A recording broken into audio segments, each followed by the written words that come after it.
Good morning बच्चों। आज का चैप्टर है journey to the end of the earth, the third chapter of Vistas by Tishani Doshi. पृथ्वी के छोर तक की यात्रा। इस चैप्टर को बच्चों तक जानकारी पहुंचाने की आवश्यकता क्यों पड़ी और इस चैप्टर को बच्चों के लिए क्यों लिखा गया, बहुत इंपॉर्टेंट बात जो हमें समझनी है वो यह है कि आज का जो सबसे ज्यादा हॉट, मैं कह सकता हूं बहुत ज्यादा बर्निंग जो इशू चल रहा है वातावरण को लेकर, वो चल रहा है ग्लोबल वार्मिंग। ग्लोबल वार्मिंग के खतरे को समझाया कैसे जाए बच्चों को, बच्चों तक ये जानकारी कैसे पहुंचे, इसलिए इस अध्याय में दी गई जो जानकारियां हैं वो बच्चों तक पहुंचाई गई हैं।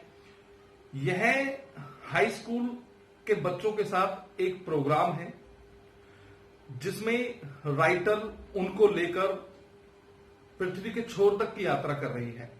अब बात आती है कि पृथ्वी का छोर कहां पर है। यहां पर लेखिका ने बताया है कि पृथ्वी का छोर है अंटार्कटिका। कुछ भागों में इस चैप्टर को विस्तृत करने का प्रयास किया है राइटर ने। तो जैसे इसमें बताया, शुरुआत जब इसने की कि मैं एक रशियन रिसर्च वेसल पर बच्चों के साथ यात्रा शुरू की।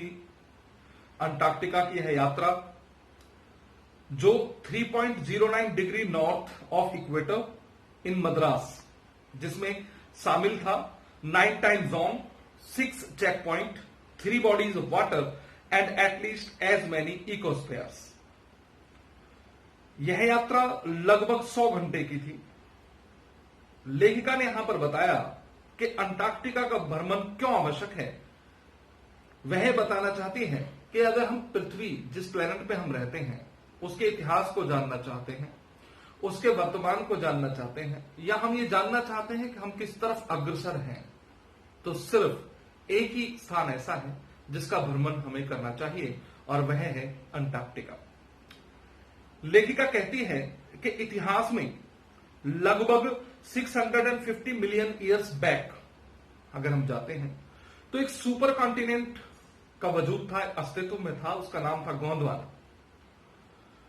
गोंडवाना उस समय अस्तित्व में था और उस समय मनुष्य ने पृथ्वी पर कदम नहीं रखा था। बहुत ही ज्यादा गर्म यह स्थान था। लेकिन जब डायनासोर्स यहां से गायब हुए और मैमल्स का आगमन हुआ, तब वजूद में आए इंसान इस पृथ्वी पर, और गोंडवाना लगभग 500 मिलियन ईयर्स बैक टुकड़ों में विभाजित हो गया। और वही टुकड़े देशों, जिन्हें आज हम देश कहते हैं, कंट्रीज कहते हैं, वह अलग अलग जाकर सभी देश बन गए। और जिस संसार को हम जानते हैं, जिस ग्लोब और वर्ल्ड को आज हम जानते हैं, वह वही एक विखंडन है, विभाजन है जो गोंडवाना का हुआ। अंटार्कटिका जो स्थान है वहां पर पृथ्वी की 90% आइस कैप्ड है। बड़ा महत्वपूर्ण स्थान है।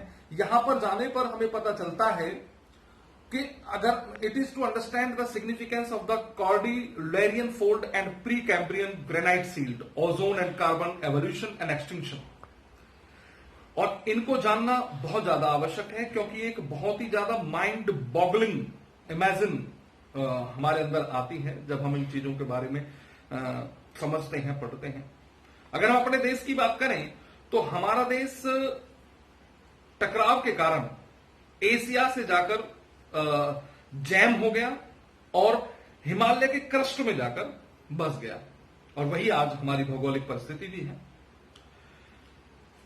90% जो क्षेत्र है अंटार्कटिका, 90% बहुत ज्यादा चिल्ड है, कोल्ड है, और यहां पर बहुत बड़े बड़े आइस के बहुत बड़े रूप में आइस यहां पर जमा है। मैं ये कह सकता हूं कि लगभग एक कंट्री के समान, एक देश के समान बड़े बड़े यहां पर सील्ड हैं, आइस सील्ड हैं। अब लेखिका ने बताया कि ह्यूमन इंपैक्ट क्या रहा है इस प्लेनेट पे, पृथ्वी पे।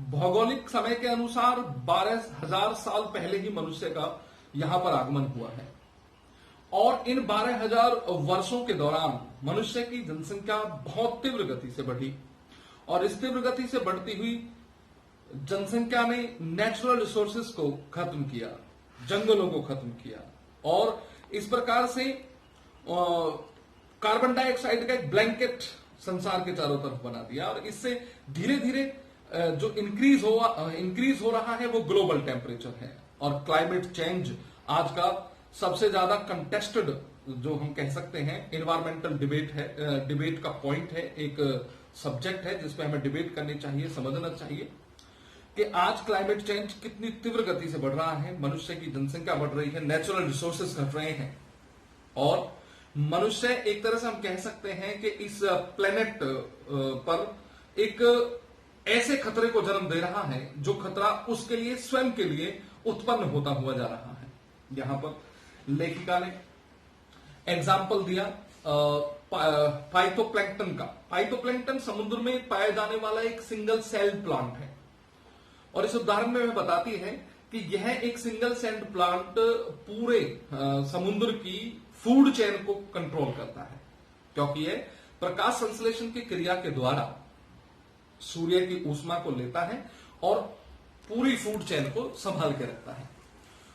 और अगर ग्लोबल टेम्परेचर बढ़ता है तो ये फाइटोप्लैंक्टन सिंगल सेल्ड जो समुद्र के अंदर जो ये प्लांट पाया जाता है यह खत्म हो जाएगा और इसके खत्म होने से समुद्र की फूड चेन खराब हो जाएगी और अगर वहां की फूड चेन खराब होती है तो धरातल पर फूड चेन खराब हो जाएगी, नेचुरल रिसोर्सेज नष्ट हो जाएंगे और देखते ही देखते मनुष्य बहुत बड़े खतरे का सामना करेगा और इस पर उसे अपना पृथ्वी पर उसे अपना वजूद बचा रह पाना, अपने आप को बचाए रख पाना बहुत मुश्किल हो जाएगा।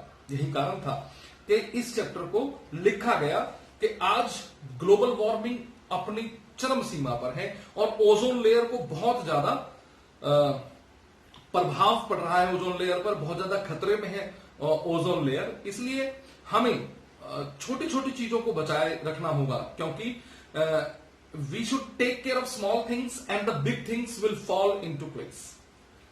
अगर हम छोटी चीजों को संभाल के रखते हैं तो बड़ी चीजें अपने आप का समाधान स्वयं कर सकती हैं। लेखिका बताती है कि अंटार्कटिका पर हम 52 लोग थे, 52 पीपल वर देयर, उसमें हाई स्कूल के बच्चे हैं और हम 180 मीटर मतलब जो बर्फ जो जमी हुई थी वहां पर हम समुद्र पे चले हैं और हमने वहां पर महसूस किया है कि किस प्रकार का एक निश्चल शांत एरिया है अंटार्कटिका।